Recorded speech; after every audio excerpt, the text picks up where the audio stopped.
Like every coin has two sides, so does every topic, issue, or event. We've invited two industry stalwarts to face off over a burning subject that's pertinent to the industry today. And you, the audience, yes, the audience will decide who makes the stronger point and who puts forth the better argument. So just to spice things up a little bit, each speaker will be given only 3 minutes to blaze through their argument.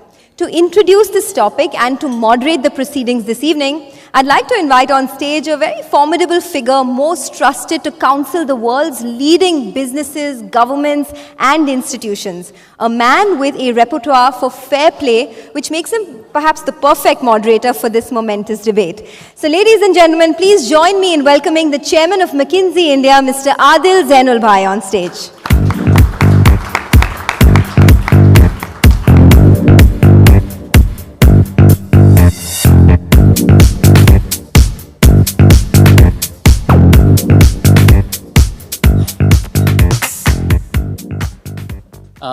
Thank you very much. And we were, as the program was being planned, we thought that the alternative to this was a 45-minute speech by a minister. And we didn't think that that would work very well. So we thought that the right way to do this is to have a series of Oxford-style debates, which we will go into. So the purpose is that each of you will listen to the debates. Each of the proponents and the opponent will get 3 minutes. Then, being a Harvard graduate, I couldn't resist the chance to pick on some of you to ask a question in the middle of the debate. So some of you I'm going to pick on, some of you know I'm going to pick on you and the others don't. So I think that'll just make it interesting and force you to pay a little bit of attention.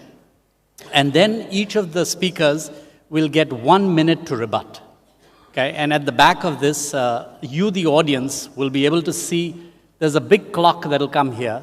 That'll tell you how many seconds have gone by. But we're going to play a little bit of a trick, which is that the speakers actually can't see the clock. So they have to time themselves, and the audience can wave if they think they're going over. And at 3 minutes, there will be a buzzer or a gong, so they'll know that they have to get over it. So that's the idea. And we're going to do this in the following way. I'll introduce the topic. I'll introduce the speakers. We will take a vote on the subject. So all of you will get a chance to vote. There'll be instructions on the screen that tell you vote 1 for yes and 2 for no if you agree with the proposition. Then we'll have the debate, and at the end of the debate, we will vote again. Okay, so that's the general idea. So let me start out by introducing the first topic. And the first topic is, this House believes that it makes more sense to invest in India than outside India. Okay? This House believes that it makes more sense to invest in India than outside India. And what we've seen is that the investment cycle and the investments in India in capital investment have fallen over the last few years. We've also heard several industrialists talk about the fact that it is too difficult to do business in India, and if given a choice, they would rather invest overseas than in India. And so we want to have a debate. Is that the right thing to do? Is that a good short-term strategy? Is that a good long-term strategy? How should this House think about it? And we're going to ask each of you to vote on that. So before I introduce who's going to speak for and who's going to speak against, let's take a vote on this subject. Okay? So the House believes that it makes more sense to invest in India than abroad.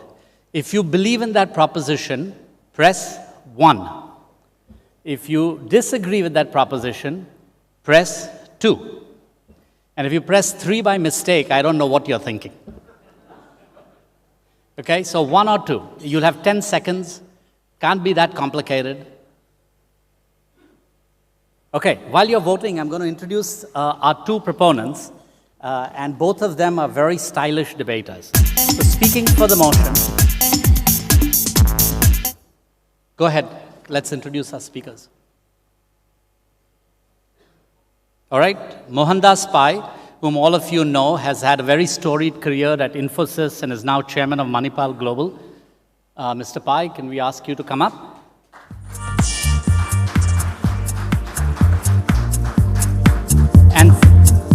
speaking against the topic is Harsh Mariwala, Chairman and CEO of Marico. Now, as Harsh is walking up, I want to tell you one funny story about Harsh and why this is the perfect thing for him. Harsh once told me that in his 40-year or 35-year career, he has never been able to work for any boss. So today, you all are all his boss. Okay? You're going to vote on what he says, what you like. So with that, we're going to start out. You have 3 minutes, Mr. Pai. I support this motion that is best to invest in India, because if you want to invest anywhere, what do you look for? First, you look to invest in a high-growth economy. India's GDP is $2 trillion today. In the next 20-25 years, we could be $10 trillion. That means we're going to add 8 trillion to a GDP if we grow at 7 to 7.5%. With the third largest economy in PPP terms today itself, we have grown at 6.5% a year for the last 25 years. So I think we're going to be a high-growth economy for the next 20-25 years. We have a large consuming class, 300 million middle-class people, which could go up to 600 million. So when you grow, you have a consuming class which is going to be there in this very country. We are supply constrained in almost anything, unlike China. China has built power plants, roads, etc. We need more power, water, roads, transport, ports, anything that you think of, we need more of it. So being supply constrained, whatever you produce, even if you produce some bad good, there will be a demand for it. Indian industry has got a good profitability. ROI, as per the database, is 23% for Sensex companies. And Indian industry has one of the highest profit to sales ratio in the world. Great talent in India. We are not short of managers. We're not short of great talent to run our companies because we have a large supply base and we are talent suppliers to the whole world. We have a high savings and investment rate. 30% savings and 32% investment. We depend on overseas investment for 2% of our total investment, and that means we have to depend on his own country. And we have a good financial system, a well-regulated system, a well-functioning stock market, which has its problems once in a while, but is well-functioning, and a good banking system where the regulator goes overboard sometimes, but make sure we don't take great risk or blow up this economy because of all this MBS. Yes, we have challenges, and the challenges are intense, bad governance, high corruption, and a hostile government to business. But overall, if you look at it in balance, India is the best place to invest for Indians and others for the next 20-25 years. Thank you.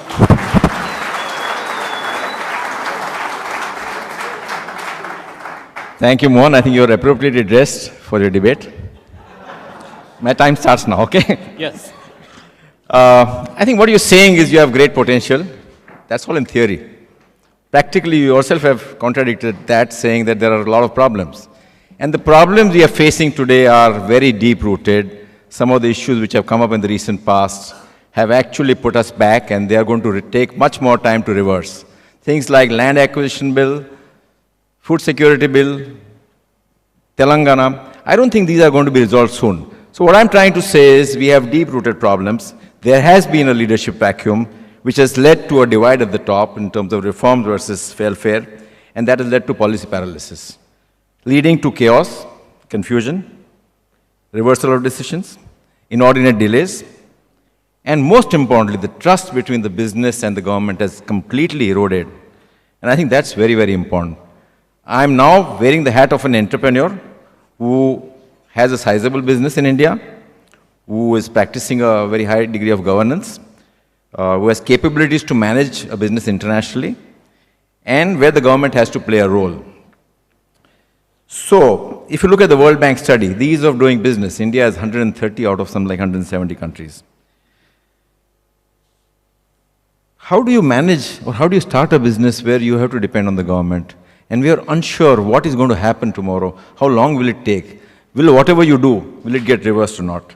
So I think these are the things going against India. And more importantly, on the fiscal side, we have a lot of problems, CAD, fiscal deficit, and these are not going to go away very soon, irrespective of which government is in power. Separately, I'm saying going global, depending on which country you choose, you need to choose the right market, will actually help you to improve your competencies and capabilities. It will give you reverse learnings. It will, to some extent, de-risk depending on how well you do it, like in case of Tata Motors. It will provide career paths for your own talent, and you are an HR man, which will actually, the talent will go to set outside India and settle outside and experience that. So I think overall the presence and actually fighting against global competition, which is far more capable, will equip that Indian company in a far better manner. And then considering that, I strongly feel that Indian businesses which have a sizable presence, but they are looking at an investment opportunity, they should look at going abroad. Thank you. Okay, so I get a chance to pick on you, which I love. So I'm going to ask Anand Mahindra.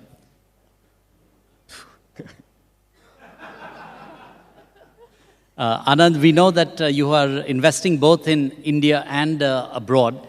And so on this subject of should you invest in India versus abroad, what would you have to say? I would say... You have 1 minute, sorry. I'll take 10 seconds. Do both.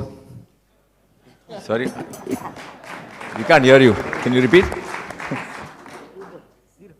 I'm not sure everybody heard that. Since you have 30 seconds left, you can repeat I said do both. Okay. And would you comment on what percentages? No, I'm in the middle of that portfolio analysis right now. I'll call you later on that one. Okay, thank you. And I'm also going to ask Mr. Adi Godrej, who has also invested both in India and overseas, as to how you think about this. Are you the emotional kind who was swayed by Bharat Hamara Hai, or are you the hardcore, just give me a return on my money no matter where? No, we're very clear. I think India is a great investment destination for us. We only invest outside in businesses where growth, for various reasons, is limited in India, and the cash formation in the company is much higher. And then investing outside makes a lot of sense. So it's mainly in our FMCG business that we're investing outside for that reason. Okay. So, thank you very much. Thanks, Adi. Thanks, Anna. We're now going to ask each of you to spend a minute rebutting what came out of the other person's arguments, and or from the audience, if you want. And you might want to comment on, were you making a emotional plea for investment in India, or is it really based on a cold, hard calculation? Well, I'll start by saying what my friend has said is about India's O's, which have been there for the last 20 years. All the things that he said have been there in India for the last 20 years, but we have grown as an economy. The last 20 years have been the best period of growth in our economic history for the last 5,000 years. And the next 20 years are going to be even better. Yes, we have a problem of a hostile government, we have a problem of fiscal deficit, we have a problem of bad infrastructure, but they've been around. But we have the best entrepreneurs in the world, all of whom are in this room. And the young gentleman who came here for his prize said, in 10 years, I'm going to be 20,000 crores organically. Now, in which country can you get 20,000 crores from wherever you are today in 10 years? And he said, I got a target, but I'm going to make a strategy to reach the target. Look at the confidence of the man. And that buttresses my fact that India is the best place to invest. Going global, I agree with my friend, we have to go global because that means we add to capability. But India should be the base. And all companies which have gone global, because they get capital to acquire companies, they all suffered. We've seen a company buy a steel plant, it's not doing well. Somebody's bought a telecom thing in Africa, it's not doing well. Somebody's bought an engineering company in the Southeast Asia. I mean, it's bombed because when you go abroad and invest and make acquisitions, you buy at market.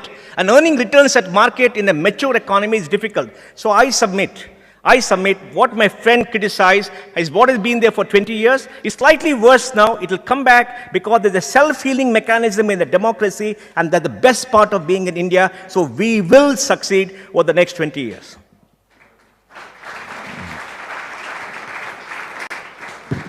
I think my friend said that these issues have been there in India for the last 20 years. But you look at the growth rate, what we peaked at a few years back at 8-9% GDP growth, and where are we struggling today?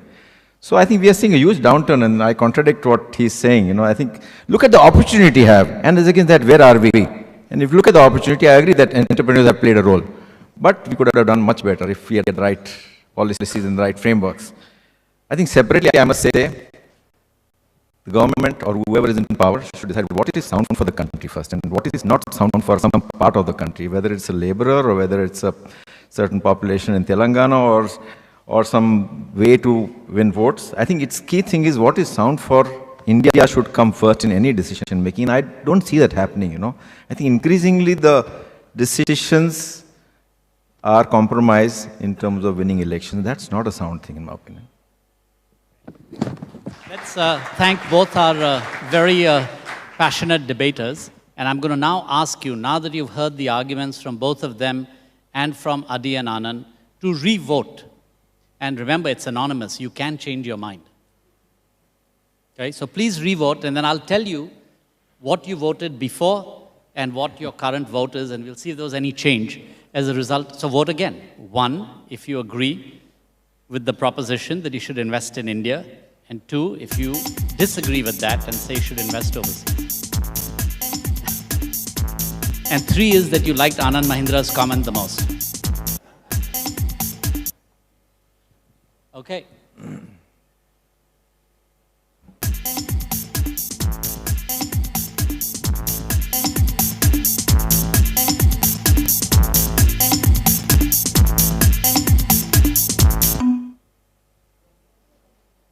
Okay, this is a massive change from your earlier vote. The earlier vote was 77% and 23%. So one of you changed your vote. So let's thank our two debaters. Thank you so much.